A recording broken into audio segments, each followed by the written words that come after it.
Good morning, everybody. I like to talk about good things that happen in New York City all the time, and there were a lot of good things this weekend, but there was also something really, really bad. Another shooting in Times Square, which is absolutely unacceptable, and we will not tolerate. Now we've seen patterns in Times Square that we are going to address very, very aggressively. That is the entire notion of precision policing. You're going to hear from Chief Rodney Harrison on the specific actions that the NYPD will take working with other city agencies immediately in Times Square. The victim of the shooting, innocent bystander, thank God from the last information we've gotten, he'll be okay, but it's just an unacceptable state of affairs. This is a place that is so precious and so important to our city. It has to be safe. We're going to be adding additional officers and additional measures to make it safer, to make it better. And we're announcing today the Times Square Safety Action Plan to make sure that anyone who goes to Times Square knows they're safe and they're going to see plenty of police presence in Times Square. Here to tell you about it, our Chief of Department, Chief Rodney Harrison. Yeah, Mr. Mayor, good morning, and thank you so much for support, especially during the Pride weekend. But yesterday around 5:20 p.m. At the corner of 45th and Broadway, there was a dispute between one individual and several other individuals. This individual, who is a male black, looks like he's in his 20s, pulled out a firearm, shooting several times at the individuals he was having a heated argument with. What we've seen at this time under the investigation from Midtown South, looks like one of the bullets that was fired at the individuals where the arguments were going on, looks like the bullet ricocheted and hit our unintended target. So the investigation is ongoing with Midtown South. But one thing that you will see going forward over in that area of Midtown South by the bow tie is dozens of more police officers. After this shooting and the shooting that we had a couple of weeks ago, it's important that we put a lot more of a police presence over there, trying to engage some of the issues we're seeing with these soliciting or aggressive panhandling of CDs. We're not sure what the motive was from yesterday. I'm not sure if it's from CDs or street dancing, but the investigation is still ongoing, and we'll get down to the bottom of it. It's also very important that we work with our consumer affairs, as well as DOT, our Times Square Alliance.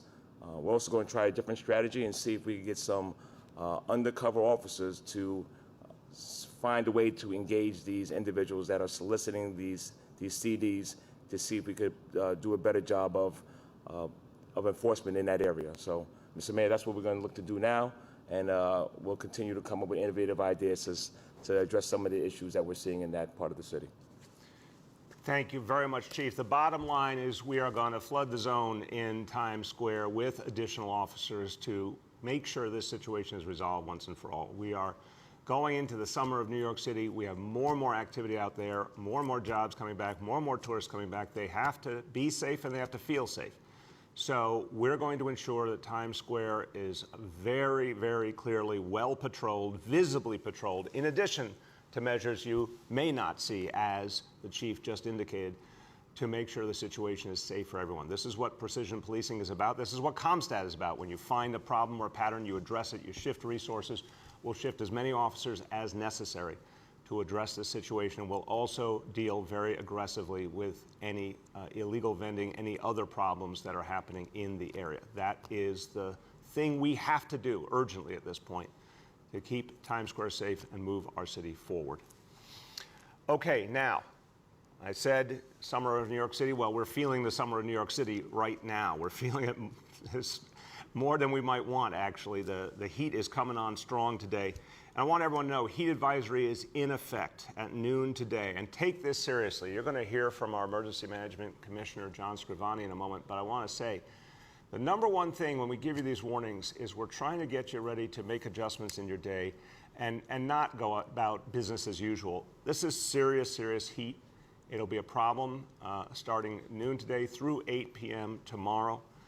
Cooling centers will be open across the city, and anyone who needs a cooling center, call 311 and you can get information about the one near you. You can also sign up for Notify NYC and get regular updates. It is so important to stay informed whenever we're dealing with a weather problem or any other challenge that we need to make adjustments around to keep ourselves safe, our families safe. Parents, keep an eye on your kids, make sure they stay hydrated. Don't leave any child out too long in this heat. Let's be careful out there. I want you to hear from our Emergency Management Commissioner now, Commissioner John Scrivani. Thank you, sir, and good morning. I want to echo your messages and let New Yorkers know it's important to plan ahead and stay safe during this extreme heat. The city has various resources and programs available to help New Yorkers beat the heat in the summer months. We currently have over 200 cooling centers available throughout the 5 boroughs. And just as a reminder, the beaches, pools, and the parks with water features are now open. Cooling centers will be there, as the mayor said. They're going to be open. They're open now through Wednesday for New Yorkers to go out to beat the heat. And again, as the mayor mentioned, you can call 311 or you can visit nyc.gov/beattheheat. I do want to echo a couple of the mayor's points about safety.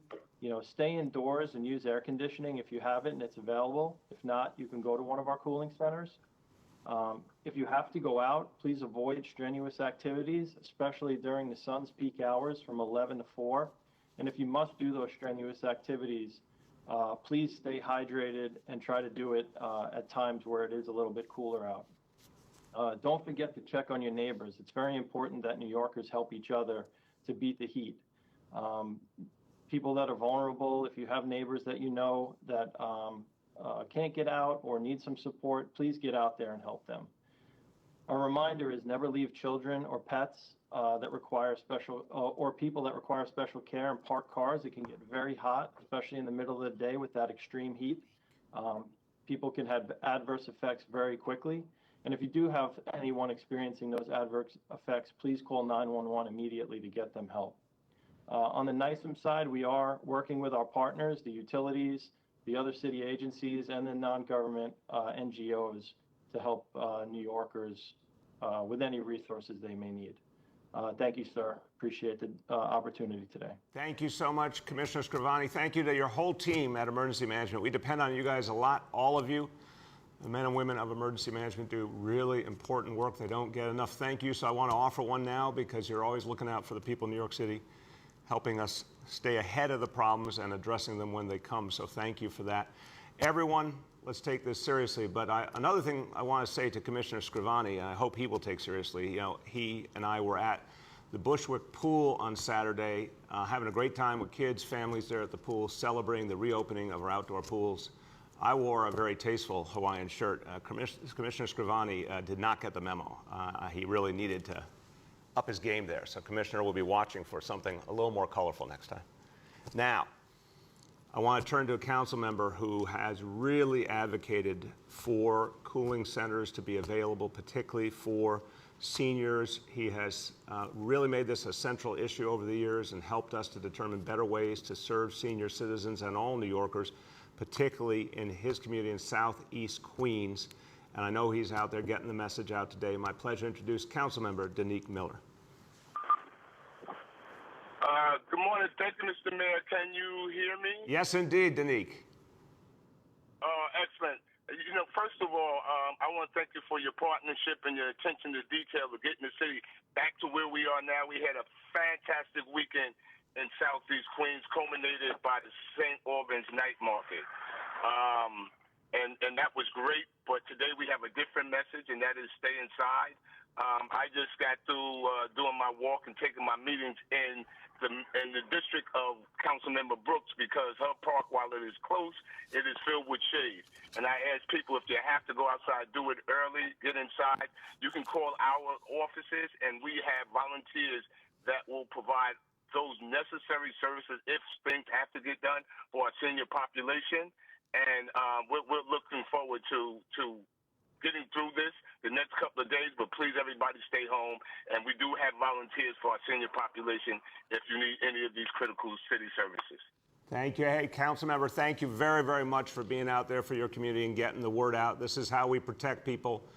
A lot of folks at the front line in their communities making sure people are safe. Thank you very much. And I want to now go to another part of Queens.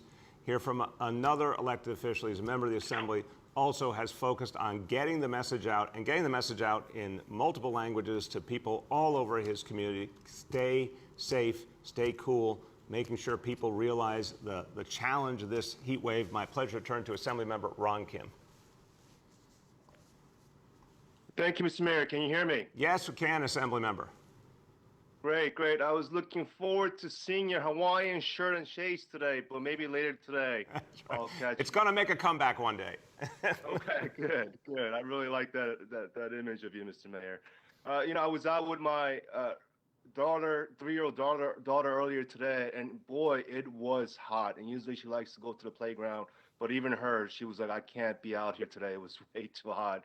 So, we have a full heat advisory in effect, and I thank you and your staff and your team for getting the word out. The summer of New York City is here, and so is that summer heat. As the chair of the State Assembly Committee on Aging, I'm particularly worried about our older adults, as you mentioned. Please check up on your neighbors, especially if you live next to older adults. And as you mentioned, heat advisory is in effect at noon today through tomorrow morning, and cooling centers are open across the city. Please call 311. We have multiple languages. I know that you've been working very hard to provide in our constituents with as many different languages as possible, so we thank you for that. And sign up for Notify NYC to stay up to date. Thank you so much, Mr. Mayor. Thank you, Assemblymember. Thank you for the good work you do for your community. Also, the work you do as the chair of the Aging Committee in the Assembly, serving seniors all over the city, all over the state. It makes a big difference. Thank you for being with us, and let's spread the word today and tomorrow. Keep people safe. All right. Let me take you to a new topic. Speaking of rising summer temperatures, summer rising signups are getting higher and higher and higher. You see what I did there? See that? Rising summer temperatures, summer rising. That's a segue right there, people. Summer rising, our absolutely unprecedented effort to reach young people in this city. This is a response, of course, to the pandemic and the aftermath of the pandemic, but it's something we also intend to do for the future. Right now, over 200,000 New York City kids have signed up for Summer Rising. This is going to be by far the biggest summer effort for our kids in the history of New York City. And I really believe it is the shape of things to come. More and more parents are turning to Summer Rising as a safe place for their kids to be. It's free, it's going to be fun, it's going to be educational, it's going to help kids make up for lost time in school, but also have a lot of fun this summer, connecting with their friends again. I want all parents to know applications for Summer Rising are still open. You can go to schools.nyc.gov/summer. For most kids, Summer Rising will start on July 6th. So you still have time to sign up. If you're a parent out there and you don't have a good option for your kid, you want something that's going to really be positive and engaging for them this summer, turn to Summer Rising, sign up now. Okay, let me give you a vaccination update, because we keep talking about everything we're looking forward to this summer, the summer in New York City. The reason we're having the summer in New York City, the reason we're having this comeback is vaccination. So, number of doses administered from day one, 9,236,421. Numbers keep growing. Incentives keep rolling out. People want those incentives. People are really paying attention and signing up this week. The vaccine contest, we're going to have 10 new winners of $2,500 each, and 15 new winners of the staycation packages. Enjoy your city from a beautiful hotel and experience New York City as it comes back. Also, the vaccine referral bonus program for local organizations, that's going strong. A lot of organizations signing up. Great way for them to reach the community, get people vaccinated, but also bring resources back to the community. So we're going to keep doing all these things and more as we build out the vaccination effort. Meanwhile, a big piece of our comeback will be our new recovery budget. The City of New York, as of Wednesday, we're going to be passing a new budget for New York City for next year. The recovery budget is what we need now. It is a radical investment in working people. It is a really different approach because we finally got the support we needed from other levels of government so we could invest in working people. We're going to give you more details. There's ongoing conversations right now with the City Council. They're going very well. We fully expect resolution as early as today and a vote by the Council either tomorrow or Wednesday. But let me just tell you the goals that we've all been working on. We've, number one, of course, finished the fight against COVID once and for all and make us the public health capital of the world going forward. A focus for sure on continued strong fiscal management, focus on bringing our economy and jobs back. It's happening, but we're going to do a lot in this budget to continue that and build that. A major focus on bringing our schools back strong, both in terms of the academic needs of our kids, closing the COVID achievement gap, but also addressing their emotional needs in ways that go far beyond anything we've done before. And obviously, a focus on public safety. New investments in community-based solutions to violence, focusing in every way on making sure the city will be safe this summer and beyond. You're going to see these things in the recovery budget.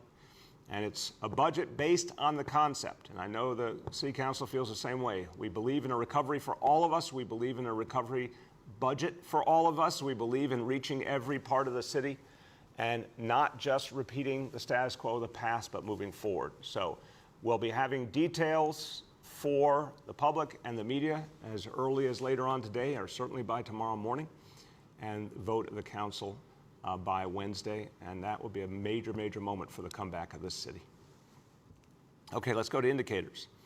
Number one, daily number of people admitted to New York City hospitals for suspected COVID-19. Today's report, 58 patients. Confirmed positivity of 15.52. Hospitalization rate per 100,000 is 0.29. That's a great number. Number two, new reported cases on a 7-day average. Today's report, 179 cases. And number three, percentage of people testing positive citywide for COVID-19. Today's report, on a 7-day rolling average, 0.57%. I want to say a few words in Spanish about the heat advisory and how we all have to stay safe in this heat. El verano de Nueva York está aquí y también ha llegado el calor del verano. Hay un aviso de calor en efecto desde esta tarde hasta mañana por la noche. Los centros para refrescarse están abiertos en toda la ciudad y usted puede llamar a 311 para más información. With that, let's turn to our colleagues in the media. Please let me know the name and outlet of each journalist. We'll now begin our Q&A. As a reminder, we're joined today by Chief of Department Rodney Harrison, by New York City Emergency Management Commissioner John Scrivani, by Dr. Choksi, and by Senior Advisor Dr. Jay Varma. First question today goes to Katie Honan from the Wall Street Journal. Hey, good morning, Mayor de Blasio. How are you? Hello, DJ Katie Honan. How are you? Oh, I'm sorry, I wasn't supposed to use that identity. It's okay. It's okay. I'm asking, I have a question about this Times Square safety plan. I know you said that you will add more police officers, you will flood the area with police officers. I cannot think of a place in New York City that already that has more police officers in Times Square, maybe like NYPD graduation. There are already so many police officers in Times Square in so many different departments within the police department. So can you explain, is this maybe, do you want to take a different approach? How is this different than what we already have? Just explain a little about this strategy if it's already happening when we already have so many officers in Times Square. You're right, there's a lot of officers, but I think given these incidents, we want to beef it up more. So you're going to see more officers who are visible. As Chief Harrison said, some officers that won't be as visible doing undercover work. And you're going to see a different approach to vendor enforcement where we see any illegal activities by vendors, both with civilian authorities and police. We're going to pull all those pieces together. The bottom line is we've got to fix this situation. We will, and I think an even stronger police presence is part of that. Go ahead, Katie. I don't know if maybe Chief Harrison wants to explain a little bit more about that different strategy, because again, I mean, it's not new that people sell CDs and other things in Times Square. What will be different now, especially if we've already had a lot of police officers in Times Square and this continues to happen? Go ahead, Chief. So good morning, and thank you for your question. One of the things that we're going to push a little further is engagement.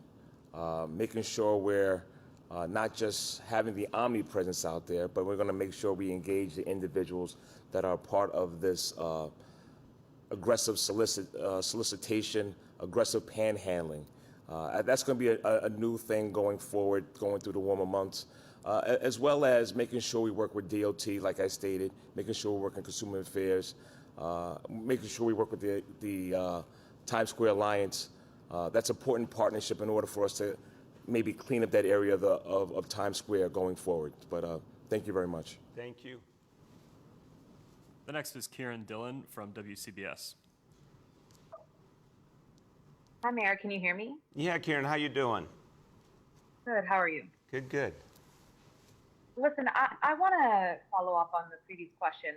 Back in April, you told our Marshall Kramer that you were going to create a new unit led by Terrence Monahan that was going to bring in 80 uniformed cops and supervisors to make people safer, deal with sort of homeless problems, street peddlers, drug use and crime in Midtown and specifically in Times Square. So I'm not really sure how this is much different than that. It sounds like, we get these announcements that you're going to be doing something every time there's crime in the area, but we're not really seeing the fruit of that labor. So I want to know, how is this, what you announced today, different than what we heard about in April with Terrence Monahan? Yeah. And specifically, I'm not sure if you mentioned it, but if you could tell us specifically how many new officers we can expect in Times Square. I'll turn to Chief Harrison to give you a sense of the current approach and how it will be modified. But I want to emphasize the work that the NYPD does, constantly adjusting all over the city. And under Chief Harrison's leadership, there's been a group of officers focused on some of the quality of life issues. That's been a new approach that's proven to be very effective. Terry Monahan, as a senior advisor to me, has been really helpful working with the business community, coordinating with that work and the NYPD. But obviously the leadership of the NYPD, including the new unit that's been put together, have been the folks doing the day-to-day work, and it's had a really positive impact in many communities. But I think the bottom line is we see something, just as, again, we always are taught by CompStat and precision policing, when you see something develop, you make further adjustments. We think the adjustments we need to make now, more overt policing, more undercovers, more work on the vendor issue. And so we're going to expand it further, especially given that Times Square is getting busier and busier, night and day compared to April, and it's important to double down there our efforts. Chief. Yeah. So yesterday was a very big day in New York City. We had several Pride events, so we had to make sure we covered different parts of Lower Manhattan yesterday. We had a lot of cops over in the Times Square area. Actually, there was a police officer right around the corner that heard the shots being fired at the time. So I don't want it to come across like we don't have the appropriate presence there. But I think it's important that you understand is the different strategy going forward is now we're going to be engaging these individuals that are selling or panhandling these CDs, making sure that they're doing it right, making sure they're not harassing or making the tourists in that area feel threatened or feel as though they're going to be faced with some type of injury if they don't buy their product. So a lot of work's going to be done, but once again, it's this, like I stated before, there's going to be a team effort to make sure that everybody's plugged in to do a better job going in the future in Times Square. Thank you. Go ahead, Karen. Thank you. Yeah, so just to follow up, so this new Times Square Safety Action Plan was created as a result of yesterday's shooting, and it's in addition to the 80 uniformed officers that Terrence Monahan has already mentioned will be throughout Midtown South or throughout Midtown. So Again, I guess my question. Go ahead, Karen. My question to you then is just to follow up. If we've already seen after the shooting in May, and in April you announced this safety plan with business leaders you're going to be doing there with Terrence Monahan, how can New Yorkers or tourists or anyone really feel safe when you announce these plans, but then we're still seeing unintended targets, innocent bystanders, get shot in the middle of the day in Times Square? Karen, this is how we change any situation we see. This is just the history, again, that we've seen over decades. when there's a problem, when there's a pattern, you move additional NYPD resources in, you change tactics, change strategy until you get to a positive resolution. There's no question in my mind this is going to work. We're going to have plenty of officers. I agree very strongly with Chief Harrison that we need to ensure that the vendors who are out there are acting legally at all times, and there's going to be very aggressive, focused efforts to make very clear to them that's the only way to be in that area, and anyone who doesn't want to abide by that won't be allowed to be there. So this is additional focus, additional resources. That's how we solve a host of problems, and that's how we're going to solve this one. The next is Jeff Mays from the New York Times. Hey, good morning, Mr. Mayor. I wanted to ask about the lawsuit that was filed by two lawmakers, Zelno Mari and Diana Richardson. They say they were pepper sprayed by police during a protest, even though they obeyed their orders. They were pepper sprayed directly in the face and then handcuffed. I'm wondering, what do you think about what was done to them? And the point of the lawsuit, they said, is that, you know, even as lawmakers, they were treated in this way. Their concern is how police treat the general public. So I'm wondering if you and the chief of department can address that. Yeah, Jeff, we're talking about events from a year ago. I was nearby when it happened. I was very distressed to hear that they had that experience. We don't want that to happen to anyone. There's been extensive investigation by DOI and law department, a host of changes and recommendations that they put forward that are being implemented. But I'm not going to comment any further, obviously, with a lawsuit on the table. I think we've spoken very, very consistently to what we learned from all of the challenges of that time and the things we're doing differently now. Chief, anything you want to add? Yeah, listen, Jeff, if you don't mind, 99% of our interactions, I want to say, end up positive. You're going to have a percentage, unfortunately, that don't go the direction that that we like. It's important that we learn from these mistakes and become a better police department to protect the city. So regarding the lawsuit, I don't have much to say about that, but we evaluate mistakes that are made and we become a better police department from those mistakes. Thank you. Go ahead, Jeff. Thank you. I'm wondering if you can talk specifically about what's been learned from that event, because just yesterday in Washington Square Park, there were, you know, some interactions with people there with police and some of the same complaints. So, you know, if you're still having these sort of interactions going down with police, what has really changed since those two lawmakers had their incidents with police? Jeff, a lot has changed. That doesn't mean every interaction is going to be perfect, obviously. And Chief Harrison and I have talked about this. I think there were a couple of things at Washington Square Park that should have been different and should have been better. But overwhelmingly, what we've seen since those recommendations came out, since they were adopted by the NYPD, a much lighter touch, much greater use of community affairs, much less use of the specialized units.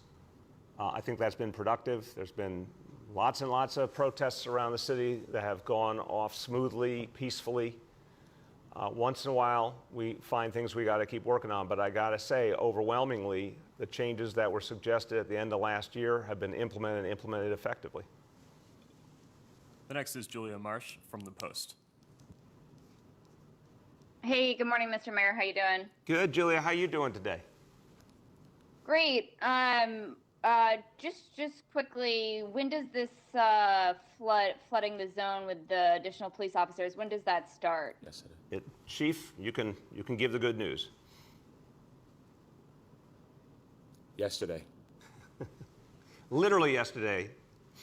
Go ahead, Julia. After the incident, I assume, right? Correct. Yes, ma'am. Okay. And then, actually, Mr. Mayor, I think the last time I was on this call with you was right after the first shooting, where the 4-year-old was wounded in Times Square. And I asked you if you thought it would have a negative impact on bringing workers back to Midtown and tourists. And you said no at the time. So now that we're having a second incident that was very close to the first, tell me about your concerns that this will have on tourism and reviving Midtown.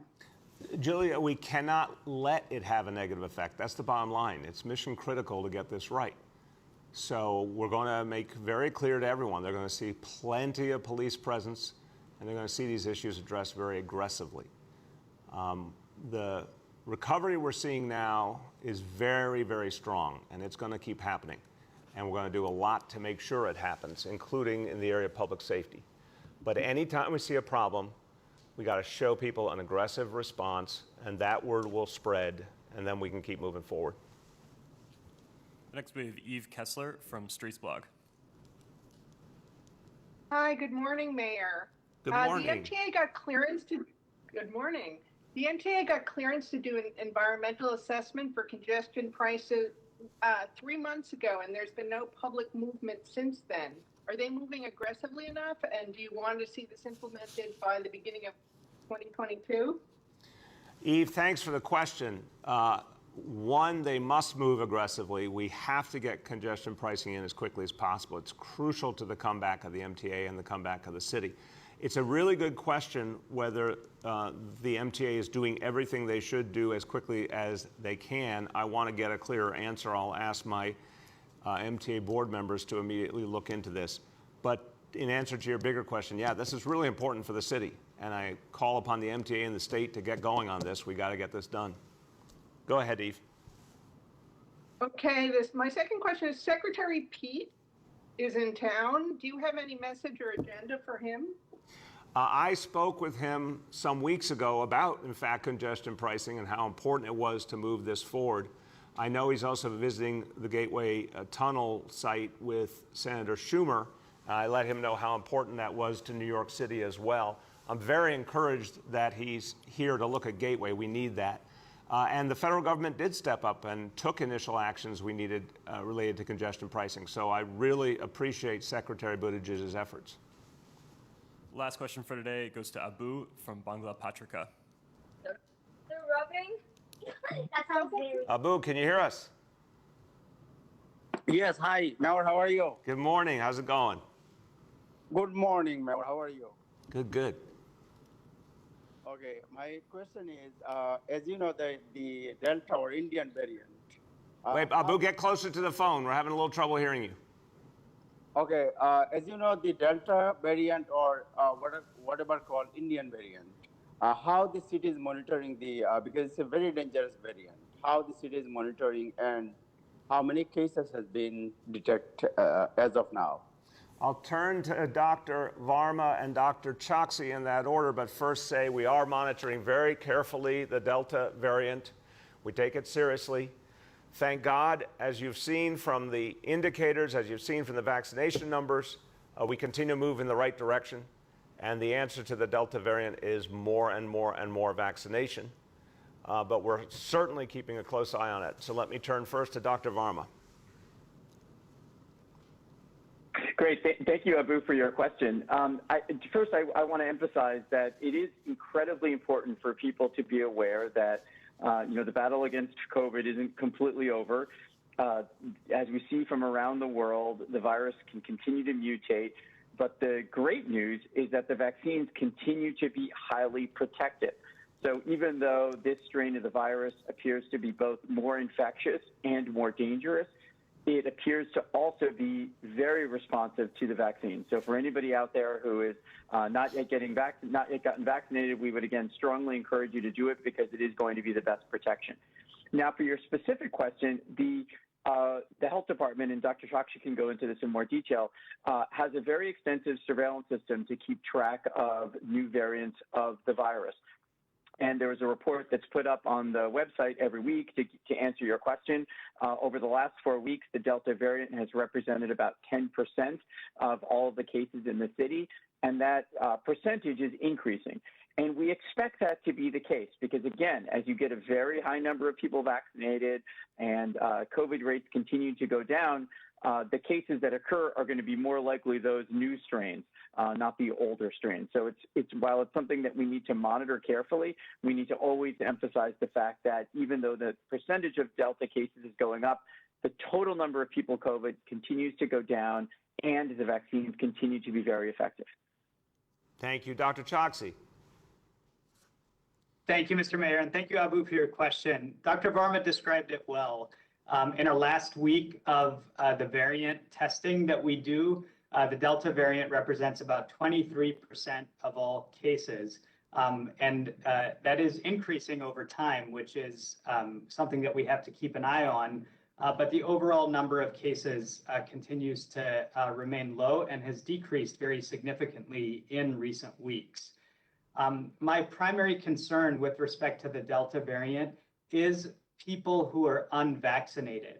And in some ways, based on what we're seeing with the Delta variant around the world and in New York City, now may be the most dangerous time to remain unvaccinated because of the threat that this variant poses. So for my fellow New Yorkers who have been waiting to figure out whether or not to get vaccinated, if you've been on the fence, my message is very simple.